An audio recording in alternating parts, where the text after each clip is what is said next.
Assalamualaikum warahmatullahi wabarakatuh. Nama saya Farindi Melani dari kelas 11 IPA 3. Di sini saya akan menjelaskan materi sejarah Indonesia tentang kronologi proklamasi kemerdekaan Indonesia.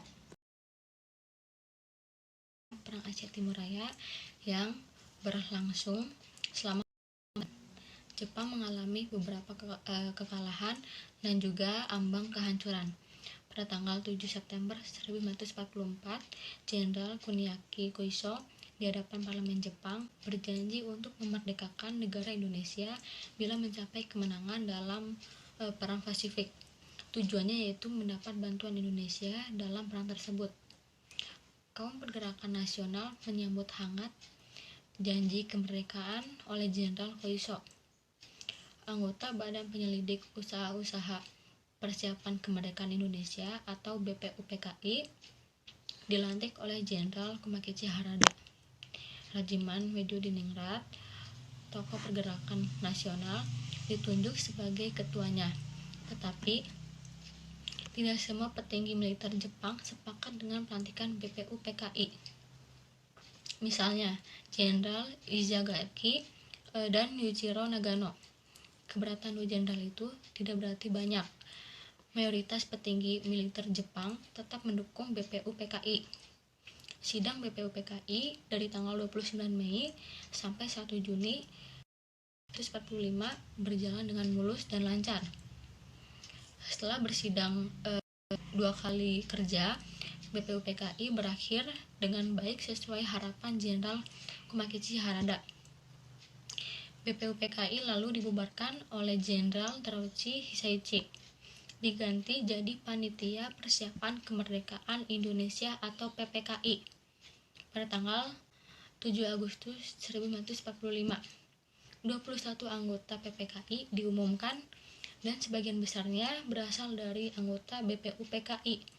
Mereka sudah bersiap bersidang pada tanggal 16 Agustus 1945.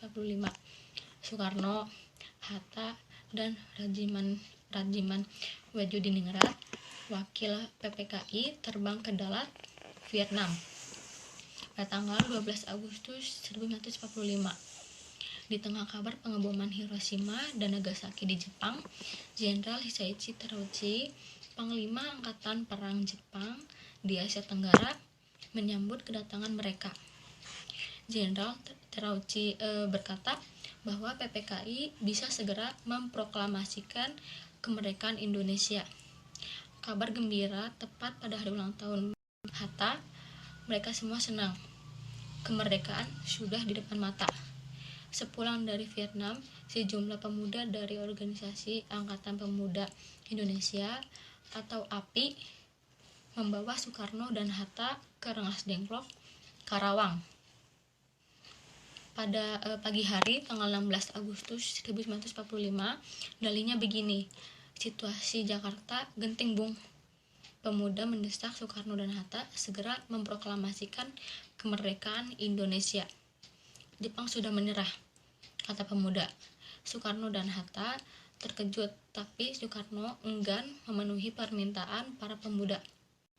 Menurut Soekarno dan Hatta, proklamasi kemerdekaan harus melalui rapat PPKI. Pemuda akhirnya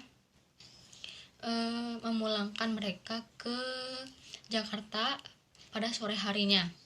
Sepulang dari Rengas Dengklok Karawang, Soekarno dan Hatta hendak bersidang dengan PPKI di Hotel Des Indies, Jakarta.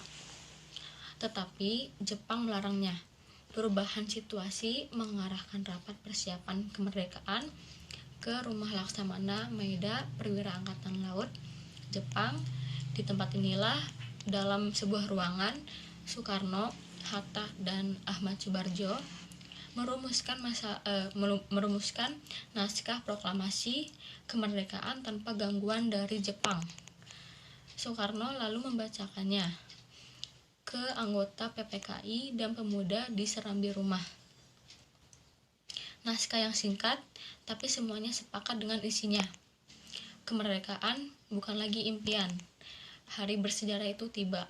Soekarno membacakan naskah proklamasi kemerdekaan Indonesia ke banyak orang di rumahnya di Jalan Pegangsaan Timur nomor 56 di Jakarta.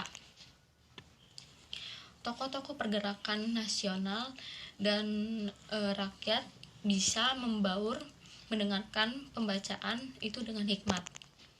Setelah itu, bendera merah putih, jahitan Fatmawati, istri Soekarno, dinaikkan perlahan diiringi dengan lagu Indonesia Raya. Penghormatan pun diberikan.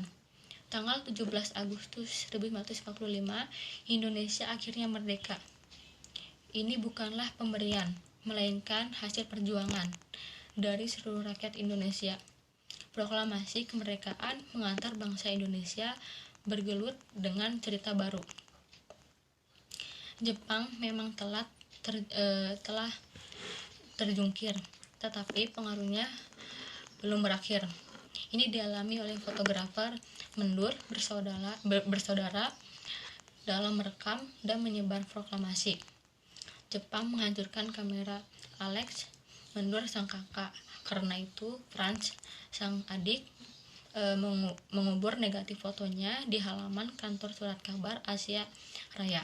Demi selamatkan bukti-bukti proklamasi di tempat lain, pewarta berhasil menggambarkan proklamasi lewat media cetak, juga melalui siaran radio. Dengan menggunakan beragam bahasa daerah, di desa-desa, pemuda Republik berperan meneruskan kabar proklamasi. Mereka berkeliling dan berteriak, "Jepang menyerah, Indonesia merdeka." Akhirnya, setiap orang menjadi saksi bahwa Indonesia telah merdeka. Segitu saja materi yang saya sampaikan. Mohon maaf jika ada salah-salah kata. Semoga bermanfaat. Wassalamualaikum.